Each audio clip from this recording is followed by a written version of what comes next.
نحمده ونصلي ونسلم على سيدنا ومولانا محمد رسوله النبي الأمين المكين الحنين الكريم الرؤوف الرحيم. أما بعد، فأعوذ بالله من الشيطان الرجيم. بسم الله الرحمن الرحيم. قل لا أسألكم عليه أجرا إلا المودة في القربى. صدق اللہ مولانا العظیم. معزز خواتین و حضرات و جملہ ناظرین و سامعین، الحمدللہ آج اللہ جل مجدہ کی توفیق سے ہم شہادت سیدنا امام حسین علیہ السلام کے موضوع کی مناسبت سے گفتگو کا ایک سلسلہ شروع کر رہے ہیں، اور 3 اقساط ایک ہی موضوع کی مختلف جہتوں کو سمجھانے کے لیے میں نے منتخب کی ہیں۔ آج کا موضوع انشاءاللہ تعالی مقام و کردار امام حسین علیہ السلام ہوگا، جسے ہم محبت اہل بیت اور مقام امام علی مقام کی جہت سے واضح کریں گے۔ اس گفتگو کو آج کے موضوع سے اس تناظر میں شروع کرنے کی ضرورت اس لیے پیش آئی کہ جب سے، بلکہ ایک طویل تاریخ ہے بدقسمتی سے امت مسلمہ میں تفرقہ کی، اعتقادی انتشار، اعتقادی تفرقہ، دھڑے بندی اور گروہ بندی کی۔ جب ایسی فضا پورے ماحول پہ محیط ہو جاتی ہے تو ذہنوں پر، سوچوں پر، عقائد اور افکار پر محسوس طریقے سے یا غیر محسوس طریقے سے اثرات مترتب ہوتے ہیں، اور کم ذہن ہوتے ہیں جو بڑی ثقافت، علمی پختگی، ایمانی استحکام اور کامل معرفت کے حامل ہوں، اور وہ ماحولیاتی اثرات سے اپنے آپ کو بچا لیں۔ تو تفرقہ پروری کے ماحول میں سب سے بڑا نقصان امت کو یہ ہوتا ہے کہ انتہا پسندی پیدا ہوتی ہے۔ 2 گروہ جو آپس میں متخاصم ہوتے ہیں، وہ دونوں رفتہ رفتہ اعتدال کو چھوڑ کر، حقائق کو نظر انداز کر کے انتہا کی سمتوں اور حدوں کی طرف سفر شروع کر دیتے ہیں۔ سیدنا امام حسین کے موضوع پر، اہل بیت اطہار کے موضوع پر اور واقعہ کربلا کے موضوع پر، اسی شومی قسمت سے تفرقہ کا بڑا برا اثر ہوا ہے، اور لوگوں کے ذہنوں کو اس تفرقہ کی انتہا پسندی نے متاثر کیا ہے، اور آپس کے اختلافات نے ذہنوں کو صرف ایک دوسرے سے بعید اور دور نہیں کر دیا، بلکہ اصل عقیدہ، صحت ایمان اور جو صحیح راہ ہدایت ہے وہ بھی نظروں سے بس ایک دوسرے کی مخالفت کی وجہ سے اوجھل ہوتی چلی گئی ہے۔ اب میں اس تمہیدی گفتگو کے بعد براہ راست تعین کرتا ہوں بات کا، نقطے کا تعین موضوع یہ ہے کہ اہل سنت اور اہل تشیع، ہمارے ہاں جو 2 مکاتب فکر ہیں، ان میں بعض لوگوں نے اختلافات کو ہر 2 طرف سے اتنی ہوا دی اور اتنا انتہا کی طرف پہنچایا کہ عقیدہ اسلامی کے 2 ٹکڑے کر دیے، اور اہل بیت اطہار کے ساتھ محبت، غیر معمولی محبت، اس کو لوگوں کے ذہنوں میں یہ ڈال دیا گیا کہ ان کے ساتھ غیر معمولی محبت اور تعلق کا اظہار اور ان کی بڑی عظمت، اس کا بیان یا اس کا عقیدہ، یہ تو تشیع ہے، اس کا مطلب ہے شیعہ ہو جانا ہے، یہ ان کے کھاتے میں ڈال دیا۔ گویا اہل سنت کا اس سے اتنا گہرا تعلق محبت اہل بیت کے ساتھ معاذ اللہ نہیں ہے، اور صحابہ کرام کی عزت، تکریم، محبت اور احترام، اس کے بارے میں تصور یہ پیدا کر دیا گیا کہ یہ گویا معاذ اللہ خارجیت ہے، قطع نظر اس کے کوئی محبت خارجیت کی نہ صحابہ سے ہے نہ اہل بیت سے ہے، وہ مطلقاً دشمنان اسلام اپنے عمل سے ثابت ہوئے۔ لہٰذا آج میں ان 2 انتہاؤں کو ختم کر کے امت مسلمہ کے دونوں بڑے طبقات اور دونوں عقائد کے جو دھارے ہیں ان کے درمیان جو حد اعتدال ہے اس کی طرف ذہنوں کو لانے کی کوشش کروں گا کہ ایمان کی حقیقت کیا ہے، اور اہل بیت کی محبت اور اہل بیت کا مقام اور قدر و منزلت، اور اس میں امام عالی مقام سیدنا امام حسین علیہ السلام کا مقام، ازرو عقیدہ و ایمان کیا ہے۔ تو میں نے جو آیہ کریمہ تلاوت کی جس میں حضور علیہ الصلوۃ والسلام نے امر الہی سے، اللہ کی یہ وحی ہے جو بزبان مصطفیٰ ادا کی گئی کہ فرما دیجئے میں نے جو فریضہ رسالت ادا کیا ہے لوگوں، اور تمہیں گمراہی کے اندھیروں سے نکال کر رشد و ہدایت کے نور کی طرف لایا ہوں، اس پر تم سے کوئی اجر اور کوئی معاوضہ نہیں مانگتا، سوائے ایک چیز کے، ایک ہی شے تم سے مانگتا ہوں اور وہ بھی تمہارے بھلے کے لیے، اس میں میری محتاجی اور ضرورت نہیں ہے، وہ یہ کہ جو میری قرابت ہے ان سے محبت کرنا، میرے خونی رشتوں سے محبت کرنا، کہ میری قرابت سے محبت تمہارے ایمان کو بچا لے گی۔ یہ اس کی وجہ بتا رہا ہوں۔ اس آیت کریمہ کے نزول کے بعد حضرت عبداللہ ابن عباس رضی اللہ تعالیٰ عنہ روایت کرتے ہیں، اور امام طبرانی نے معجم کبیر میں یہ حدیث روایت کی ہے۔ ابن عباس روایت کرتے ہیں کہ جب یہ آیت اتری تو صحابہ کرام نے پوچھا، قالوا یا رسول اللہ صلی اللہ علیہ وآلہ وسلم من قرابتک ہؤلاء الذین واجبت علینا مودتہم، یا رسول اللہ آپ نے جو فرمایا کہ صرف قرابت کی محبت مانگتا ہوں، آپ کی وہ قرابت کیا ہے؟ کون لوگ ہیں آپ کے اہل قرابت جن سے محبت و مودت ہم پر واجب کر دی گئی ہے؟ قال علی و فاطمہ وابناہما، رواہ الطبرانی۔ حضور علیہ السلام نے فرمایا کہ وہ قرابت میری، اس میں علی ہے، فاطمہ ہیں، اور ان کے دونوں بیٹے حسن اور حسین ہیں۔ گویا اس حدیث پاک کا معنی اور مفہوم حضور نبی اکرم صلی اللہ علیہ وآلہ وسلم نے خود متعین فرما دیا۔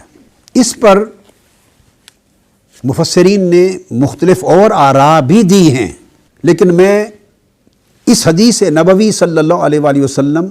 اور بروایت عبداللہ ابن عباس اس کو ترجیح دیتے ہوئے اس رائے کو میں نے آپ کے سامنے بیان کیا ہے، اور باقی آراء کی نفی نہیں کرتا ہوں۔ یہاں یہ نقطہ بتانا چاہتا ہوں کہ یہ ایک قرابت کی نسبت ہے، لوگوں نے نسبت کی اہمیت اور قرابت کی اہمیت کو سمجھا نہیں ہے، جس کی وجہ سے بہت مغالطے پیدا ہوئے ہیں۔ یہ بات ذہن نشین کر لیں کہ اصولی بات ہے، اور قرآن مجید کے ضوابط اور احادیث نبوی پر مبنی، کہ نسبت اور قرابت حضور علیہ الصلوۃ والسلام کی ذات اقدس سے ہو ایمان اور اعمال صالحہ کی اتباع کے ساتھ۔ ان لوگوں کی نسبت اور قرابت جو ایمان پر قائم ہے اور اعمال صالحہ پہ قائم ہے، اور حضور علیہ الصلوۃ والسلام کی کامل اتباع میں ہے۔ ایمان اور اتباع کی شرط کے ساتھ یہ جو نسبت اور قرابت ہے وہ خواہ زمانی ہو، ایک ہی زمانے اور ایک ہی دور کے رہنے والے لوگ ہوں، خواہ مکانی ہو، ایک ہی وطن اور ایک ہی شہر کے رہنے والے لوگ ہوں، اور خواہ وہ نسبی ہو، ان کی آقا علیہ السلام کے ساتھ خاندان کی خون کی ذریت والی نسبت رکھنے والے لوگ ہوں۔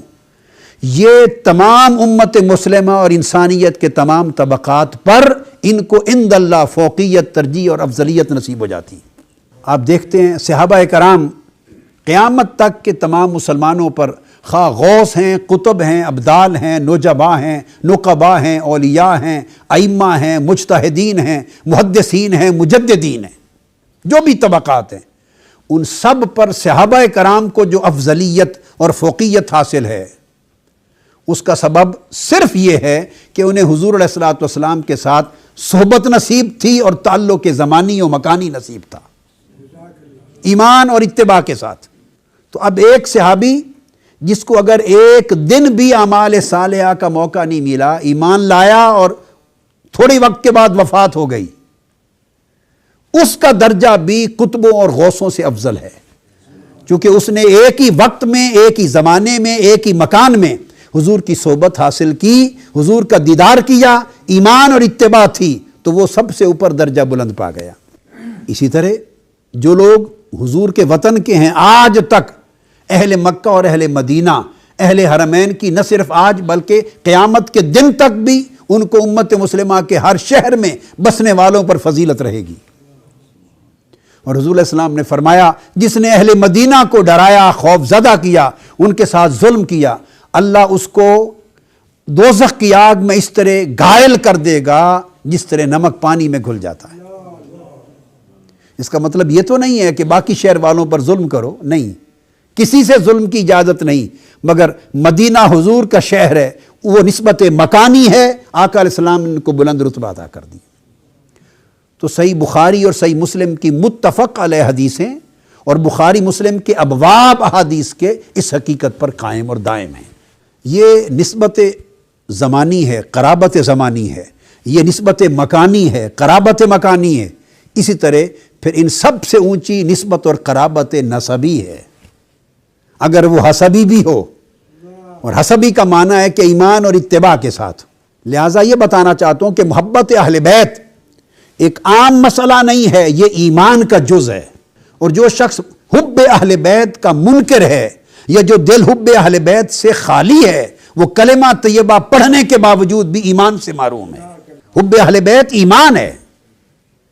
یہ سنی شیعہ کا مسئلہ نہیں ہے، یہ تاریخ کے اعتقادی اختلافات کا موضوع نہیں ہے، وہ کوئی سنی اہل سنت ہے یہ اہل تشیع ہے، نہیں، جو شخص حضور کی امت میں ہے، کلمہ گو ہے، اس کے ایمان کی سلامتی تب ہے اگر اس کا دل حب اہل بیت کے ساتھ معمور ہے۔ یہ وہ بنیادی نقطہ ہے جسے سمجھنے کی ضرورت ہے۔ پھر وہ خیال ختم ہو جاتا ہے کہ واقعہ کربلا کی اہمیت گھٹانے کے لیے اگر کوئی یہ کر دے کہ وہ ایک تاریخی واقعہ تھا اور دو معاذ اللہ استغفر اللہ شہزادوں کی جنگ تھی یا دو قوتوں کی جنگ تھی، یہ مسئلہ شہزادوں کا قوتوں کا نہیں ہے، یہ مسئلہ ایمان کا ہے اور کفر کا ہے۔ اسی طرح اب اس موضوع کو قرابت اور قربہ کے موضوع پر تو تفسیریں الگ الگ بعض علماء نے مفسرین نے کی ہیں، گنجائش ہے، مگر اب میں ایک ایسی آیہ کریمہ کوٹ کرتا ہوں کہ جس نے قرابت کی ایک ایسی نوعیت کو، ذریت کو متعین کر دیا کہ اس کی الگ فضیلت قرآن نے بیان کی۔ پھر قرابتیں بہت ساری ہیں، مگر جو نسبی قرابت ہے جس کو ذریت کہا گیا تھا، اس کا مقام پھر ایک جدا مقام ہے۔ قرآن مجید سورہ طور آیت نمبر 17 سے 21 تک کا کبھی آپ لوگ مطالعہ کیجئے۔ فرمایا ان المتقین فی جنات و نعیم، اہل تقوی جو پرہیزگار ہیں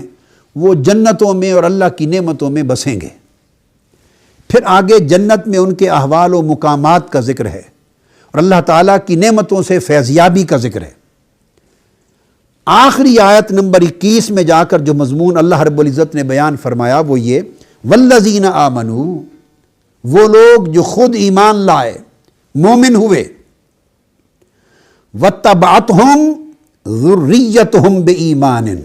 وہ اہل ایمان اور اہل تقوی یہ ایک طبقہ ہے۔ اور فرمایا پھر وہ دوسرے ان کی ذریت کے لوگ، یعنی ان کے بیٹے بیٹیاں، ان کی اولاد، ان کی نسل، ان کی ذریت،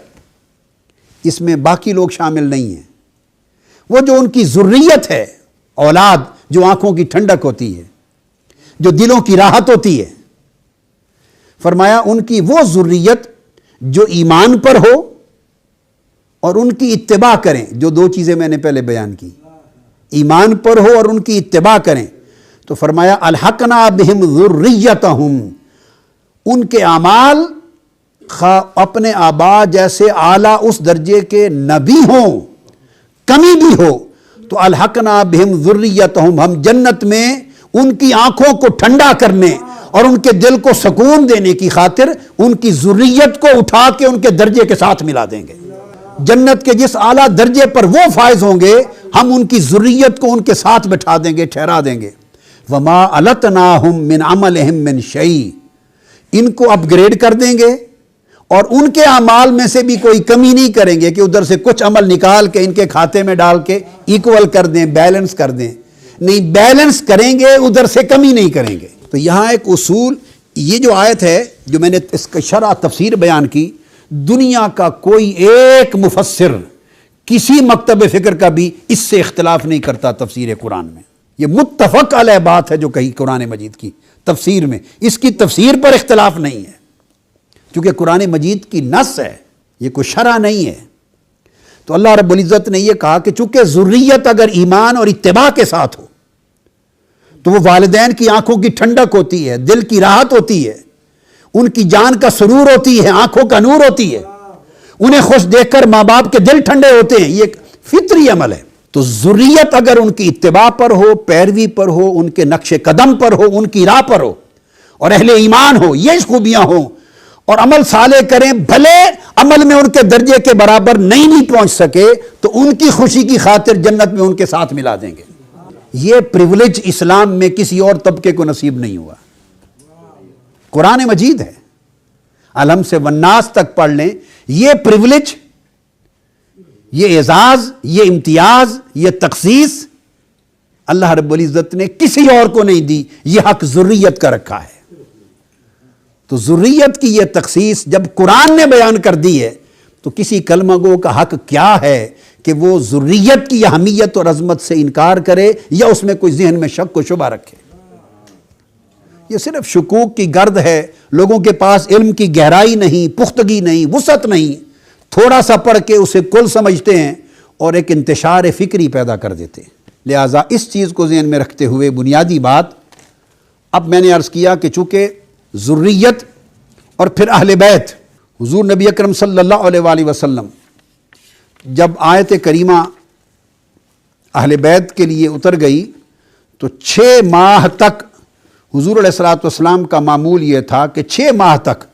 آقا علیہ السلام جب سیدہ فاطمہ الزہرا رضی اللہ تعالیٰ عنہ کے دروازے کے سامنے سے نماز فجر کے وقت نکل کے گزرتے تو یا اہل البیت کر کے انہیں آواز دے کے جگاتے جاتے۔ اب میں جو حدیث اس وقت کوٹ کر رہا ہوں وہ ترمذی شریف کی حدیث ہے،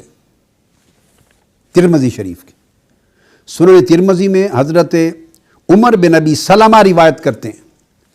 لما نزلت هذه الآية على النبي صلی اللہ علیہ وآلہ وسلم انما يريد الله ليذهب عنكم الرجس اہل البیت ويطہركم تطہیرا، کہ اللہ تعالیٰ اے اہل بیت یہ چاہتا ہے کہ ہر قسم کی ناپاکی اللہ تعالیٰ تم سے کلیتاً دور کر دے اور تمہیں طاہر و مطہر کر دے، پاک کر دے، نمونہ طہارت بنا دے۔ جب یہ آیت اتری تو فرماتے ہیں کہ حضرت ام سلمہ کے گھر آقا علیہ السلام تشریف فرما تھے، آپ نے اس آیت کے نزول پر فدعا فاطمہ و حسنًا و حسینًا، حضور علیہ السلام نے حضرت فاطمہ کو بلایا، سیدنا حسن کو بلایا، سیدنا حسین کو بلایا، فجل لہم بکساء، اور ان سب کو اپنی چادر کے اندر چھپا لیا، اپنی کملی میں ڈھانپ لیا، وعلی خلف ظہرہ، اور حضرت علی کو اپنی پشت کے پیچھے کھڑا کر لیا، چاروں کو اپنے ساتھ بٹھا کر حضرت علی پر بھی اپنی کملی ڈال دی، فجل لہ بکساء، ان پر بھی کملی ڈال دی، ثم قال اللہم ہؤلاء اہل بیتی، اے اللہ یہ میری اہل بیت ہے، فاذہب عنہم الرجس وطہرہم تطہیرا۔ یہ سنن ترمذی کی یہ حدیث ہے جس کو میں نے آپ کے سامنے ابھی کوٹ کیا، اور پھر امام ترمذی کے علاوہ اس کو پھر مناقب اہل بیت کے ساتھ پھر امام احمد بن حنبل نے بھی روایت کیا، امام حاکم نے مستدرک میں روایت کیا، امام طبرانی نے روایت کیا، اور کثرت کے ساتھ کتب میں یہ تفصیل آئی ہے۔ دوسرا موضوع کہ اللہ رب العزت نے وہ آیت نازل کی، ازواج مطہرات کا ذکر تھا ان کے لیے، ان کا مضمون چلا آ رہا تھا، اس تناظر میں اتاری۔ آقا علیہ السلام نے یہ 4 نفوس مقدسہ کو بلا کر اپنی کملی میں ڈھانپا اور فرمایا میری اہل بیت یہ ہے، شامل کر لیا۔ ابو سعید خدری رضی اللہ تعالیٰ عنہ روایت کرتے ہیں کہ یہ آیت اہل البیت، آیت تطہیر، قال نازلت فی 5 فی رسول اللہ و علی و فاطمہ والحسن والحسین۔ امام طبرانی نے معجم اوسط میں روایت کی کہ یہ آقا علیہ السلام کے ساتھ سیدنا علی، سیدہ فاطمہ، سیدنا امام حسین، سیدنا امام حسن، ان کے لیے نازل ہوئی۔ سیدنا علی شیر خدا، چونکہ میں امام حسین تک بات کو لے جانا چاہتا ہوں تو وہ ان کے والد گرامی ہوئے، ان کی فضیلت آقا علیہ السلام نے بیان کرتے ہوئے فرمایا یہ حدیث حسن صحیح ہے، اور یہ جو حدیث ابھی روایت کر رہا ہوں اس کو بھی امام ترمذی نے روایت کیا، اور پھر امام ترمذی کے علاوہ حدیث سن لیجئے، آقا علیہ السلام نے سیدنا علی شیر خدا کا ہاتھ مبارک پکڑ کر کے فرمایا قال من کنت مولاہ فعلی مولاہ، رواہ ترمذی، جس کا میں مولا ہوں اس کا علی مولا ہے۔ اس حدیث نبوی کی وجہ سے ان کو لقب مولا ملا، جس کی وجہ سے مسلمان ان کو مولا علی کے نام سے پکارتے ہیں۔ یہ کسی سنی اور شیعہ مسلک کے لوگوں نے نہیں دیا، یہ آقا علیہ الصلوۃ والسلام نے ان کو نوازا اس ٹائٹل کے ساتھ۔ یہ جو حدیث ہے، صرف اس حدیث کی محدثانہ تخریج پر میری یہ کتاب ہے السیف الجلی، میں نے 51 طرق اور اسانید کے ساتھ اس حدیث کی تخریج کی ہے۔ اس ایک حدیث کو من کنت مولاہ فعلی مولاہ، صحابہ اور تابعین کرام میں سے 58 صحابہ اور تابعین اس حدیث کے راوی ہیں، 58۔ اور 51 ائمہ حدیث نے 51 نے اس حدیث کی اپنی کتب حدیث میں تخریج کی ہے، یعنی اس حدیث کی قبولیت عام کا یہ عالم ہے۔ تو حضور علیہ السلام نے گویا ایک پیغام دیا کہ جس کا میں مولا ہوں، جس کا میں دوست ہوں، جس کا میں محبوب ہوں، جس کا میں مددگار ہوں، جس کا میں قریب ہوں، اس سے علی قریب ہے، اس کا علی دوست ہے، اس کا علی مددگار ہے، اس کا علی محبوب ہے۔ سو جس سے مجھے محبت ہوگی یا جس کو مجھ سے محبت ہوگی، اس کے ایمان کا تقاضا ہے کہ وہ علی سے محبت کرے اور اسی طرح محبوب رکھے۔ آقا علیہ الصلوۃ والسلام نے اس مقام کو واضح کیا۔ پھر صحیح ترمذی میں، جامع ترمذی میں ایک اور حدیث جس کو امام ترمذی نے کہا ھذا حدیث حسن صحیح، ابن جنادہ رضی اللہ تعالیٰ عنہ سے روایت کیا کہ قال قال رسول اللہ صلی اللہ علیہ وسلم علی منی وانا من علی، علی مجھ سے ہے اور میں علی سے ہوں، علی مجھ سے ہے اور میں علی سے ہوں۔ تو آقا علیہ الصلوۃ والسلام نے یہ مقام آپ کا کہ علی اور میرے درمیان یہ نسبت ہے۔ اور میں سیدنا علی شیر خدا کی گفتگو ختم کر کے آگے سیدہ فاطمۃ الزہرا کی گفتگو تر جا رہا ہوں۔ اس آیت کریمہ پر یہ بات ختم کرنا چاہتا ہوں کہ حضور علیہ الصلوۃ والسلام نے ولایت میں اپنا تعلق بیان کر دیا، اخوت میں بیان کر دیا، جزئیت میں کہ وہ میرا جز ہے، میں اس کا کل ہوں، سارے مناقب بیان کر کے قرآن مجید کی ایک آیت کریمہ ہے کہ جو انتہا ہو گئی مناقب اور فضائل کے بیان کی، سورہ آل عمران کی آیت نمبر 61 جسے آیت مباہلہ کہتے ہیں۔ حضرت سعد بن ابی وقاص رضی اللہ تعالیٰ عنہ روایت کرتے ہیں، اور صحیح مسلم اور جامع ترمذی دونوں میں روایت آئی ہے۔ جب یہ آیت اتری، جب 60 علماء نجران سے آئے تھے، نصارہ کے عیسائی علماء، حضور علیہ السلام سے مناظرہ کرنے، پھر مباہلہ کرنے، تو مباہلے کی بات آئی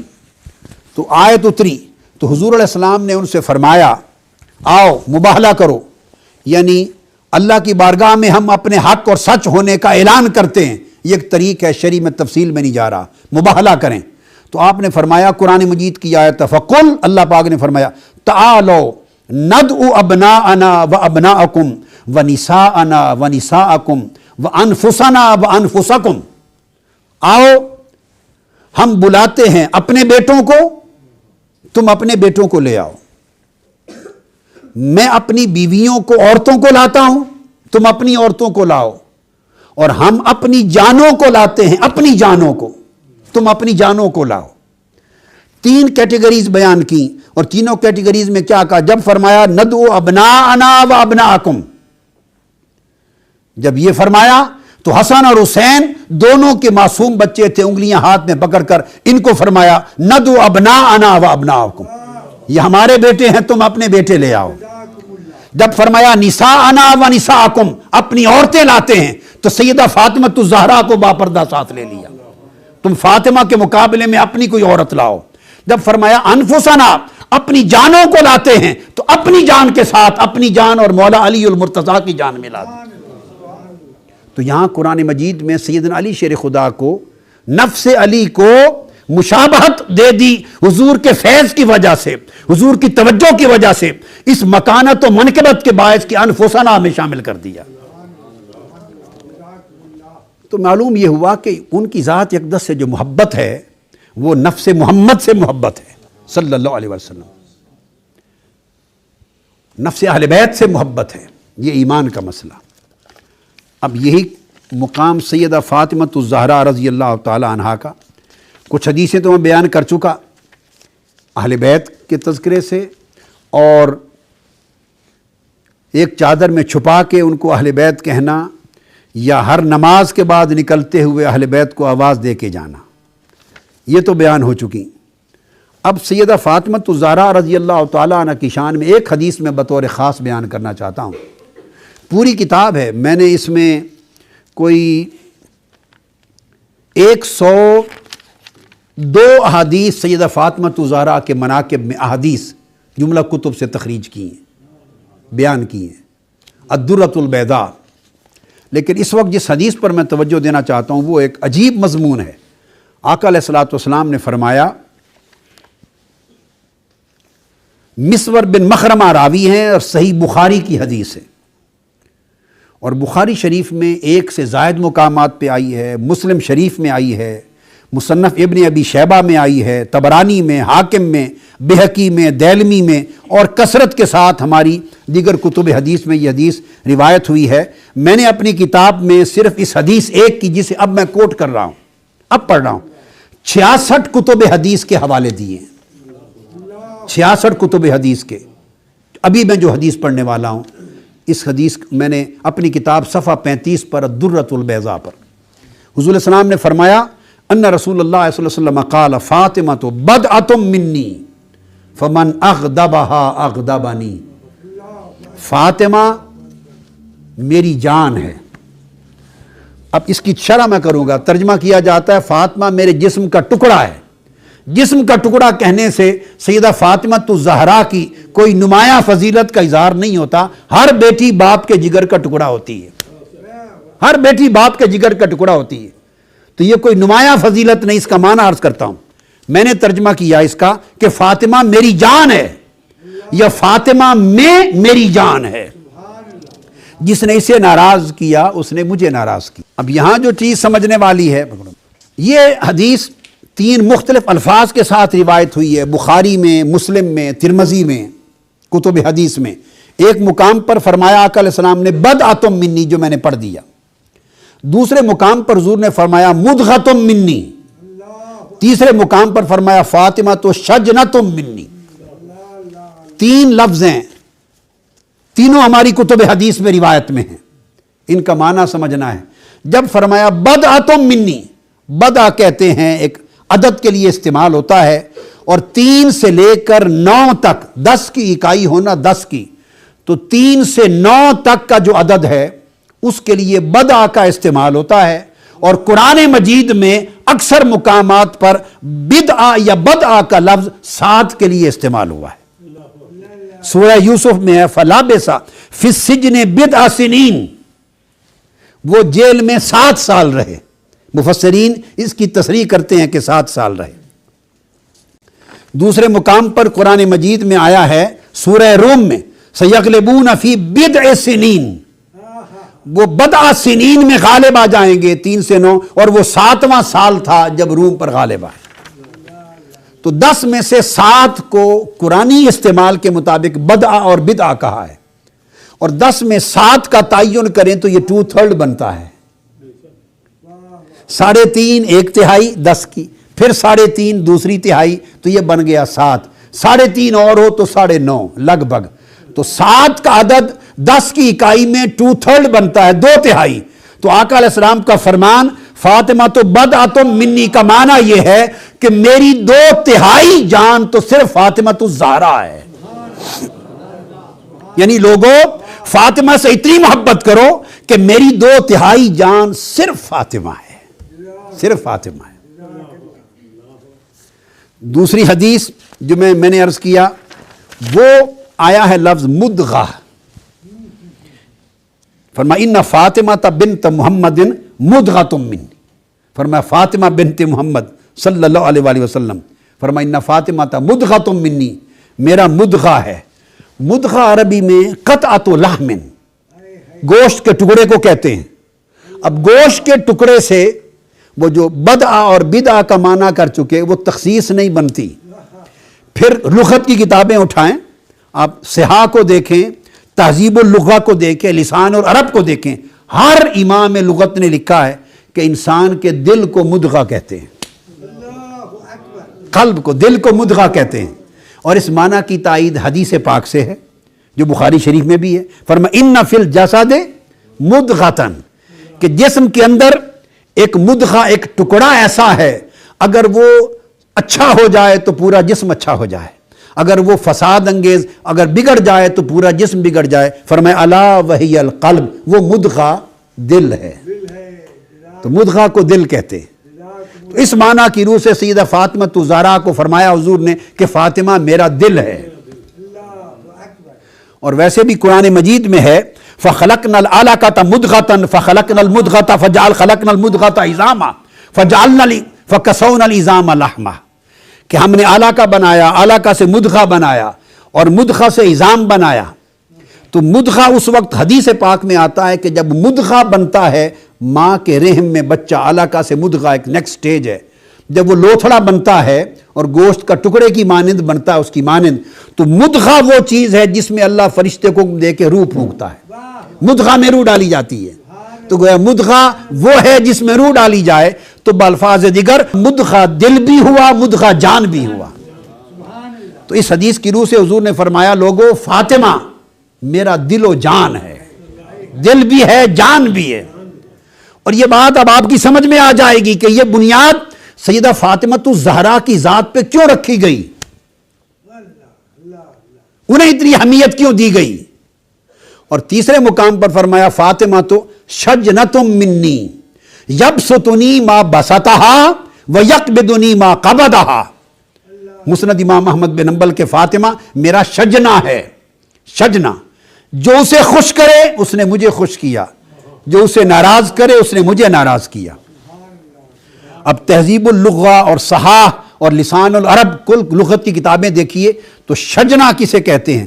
شجنا کہتے ہیں قرابت مشتبکہ، اس طرح انگلیاں آپس میں ایک دوسرے کے اندر گھس کر جڑی ہوئی ہوں تو اس کو شجنا کہتے ہیں۔ درخت کی جڑیں اور شاخیں آپس میں اس طرح جڑی ہوئی ہوں کہ انہیں جدا جدا نہ کیا جا سکے تو اس کو شجنا کہتے ہیں۔ مشتبکن کا اشتباک العروق، جس طرح زمین کے نیچے درخت کی جڑیں اس طرح جڑ جاتی ہیں آپس میں اور جال بن جاتا ہے کہ ایک کو دوسرے سے جدا کرنا پاسبل نہیں رہتا، اس کیفیت کو، مشتبکہ کیفیت کو شجنا کہتے ہیں۔ تو گویا آقا علیہ السلام نے فرمایا کہ فاطمہ میرا شجنا ہے، یعنی میری جان اور میری فاطمہ کی جان اس طرح آپس میں جڑی ہوئی ہے جس طرح درخت کی جڑیں آپس میں جڑی ہوئی ہوتی ہیں۔ تو کوئی ان کو جدا کرنا چاہے تو جڑیں کٹ تو سکتی ہیں، جدا نہیں ہو سکتی۔ یہ جو آقا علیہ الصلوۃ والسلام نے سیدہ فاطمہ الزہرا کے اس مقام کو بیان کیا، اس کا ایک سبب ہے۔ اتنا بلند مقام کہ حضور نے فاطمہ کو اپنی جان کہا، فاطمہ کو اپنا دل کہا، اور فاطمہ کی جان کو اور اپنی جان کو شجنا اور مشتبکہ کہا کہ ہمیں جدا نہیں کیا جا سکتا، اور جو فاطمہ کو ناراض کرے وہ مجھے ناراض کرتا ہے، اور فاطمہ کل عالم کی عورتوں کی سردار ہے۔ حتیٰ کہ سیدنا عمر فاروق رضی اللہ تعالیٰ عنہ روایت کرتے ہیں، فرمایا خدا کی قسم جس کے قبضہ قدرت میں میری جان ہے، میں نے کانوں سے سنا کہ جب حضور علیہ السلام حضرت فاطمہ سے خطاب کرتے، گفتگو کرتے، تو فرماتے فدا کے ابی و امی یا فاطمہ، فاطمہ تجھ پر میرے ماں باپ قربان ہو جائیں۔ ہم جب حضور سے خطاب کرتے ہم عرض کرتے یا رسول اللہ ہمارے ماں باپ آپ پر قربان ہو جائیں، اور حضور جب فاطمہ سے بات کرتے تو فرماتے میرے ماں باپ تم پہ قربان ہو جائیں۔ اب اس کا سبب کیا ہے؟ سیدہ فاطمہ الزہرا کو اپنی محبت میں یہ مرکزی حیثیت دینا، اس کا سبب کیا ہے وہ انشاءاللہ تعالی ہم کل کی جو نشست ہوگی اس میں بیان کریں گے۔ وما علینا الا البلاغ۔ سب سے پہلے نئی ویڈیوز کو حاصل کرنے کے لیے شیخ الاسلام ڈاکٹر محمد طاہر القادری کے آفیشیل یوٹیوب چینل کو سبسکرائب کریں اور بیل آئیکن کلک کریں۔